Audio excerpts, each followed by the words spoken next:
ایک شخص مدینہ منورہ سے جب اس کی واپسی ہوئی، اسے کسی نے کہا دیکھا وہاں کیسا نور نور تھا.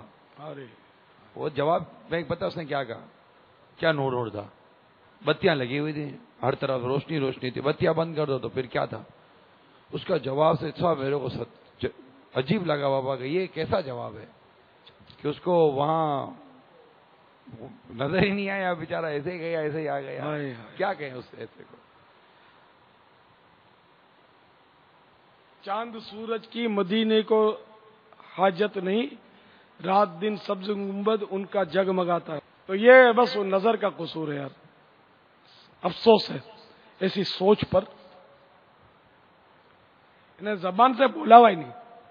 اگر بتی کے بغیر اجالا نہیں بھی نظر نہیں آتا ٹھیک ہے، اپنی آنکھیں نہیں اس قابل کہ جو وہ اس حقیقی نور کو دیکھ لے، تو آدمی بولے نہیں، مدینے کے بارے میں بولے نہیں.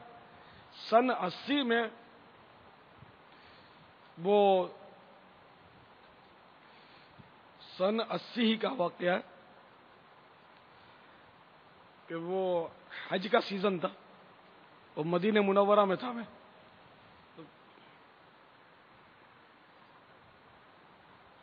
حج کے لیے لوگ جوک در جوک مکہ مکرمہ کی طرف جا رہے تھے. تو ایک آدمی نے بولا کہ وہ حج کے دنوں میں تو مدینہ بالکل خالی ہو جاتا ہے، اور میرے کو ایسا وہ کھلا ہے، میں اس کے مطلب گلے پڑ گیا. تم نے بولا کیوں مدینہ خالی ہو جاتا ہے، یہ کیوں بولا؟ مجھے مزہ ہی نہیں آیا.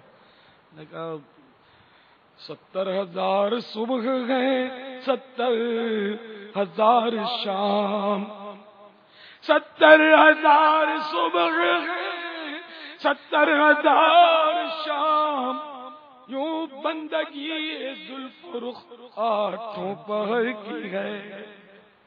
صبح 70,000 فرشتے حاضری دیتے ہیں دربار رسالت میں، شام کو 70,000 دیتے ہیں.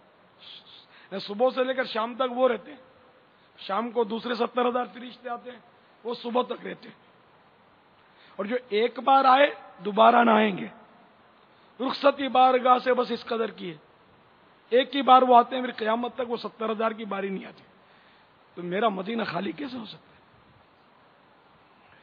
اسی طرح شروع میں دعوت اسلامی کا سلسلہ جب گلزار حبیب میں اجتماع ہوتا تھا، تو ایک بار میں کسی کی اسکوٹر پر آ رہا تھا شہید مسجد کھارا سے، یہاں گلزار حبیب اولین مرکز میں دعوت اسلامی کے جمعرات تھی. تو وہ جو اسکوٹر چلا رہا تھا میرا دوست تھا پرانا، تو وہ وقت اس نے کام کیا تھا، پتہ نہیں کیا وجہ تھی کہ اس کو مدینے کی جیل میں بند کر دیا تھا. تو اس نے میرے کو بولا یار مدینہ جیل میں تو سب اندھی ہلے تھے. تو میں نے کہا اسکوٹر روک میں اتر جاؤں پہلے. یار تو نے کیا بات بول دی یار، مدینے کے جیل میں اندھی چلتی ہے.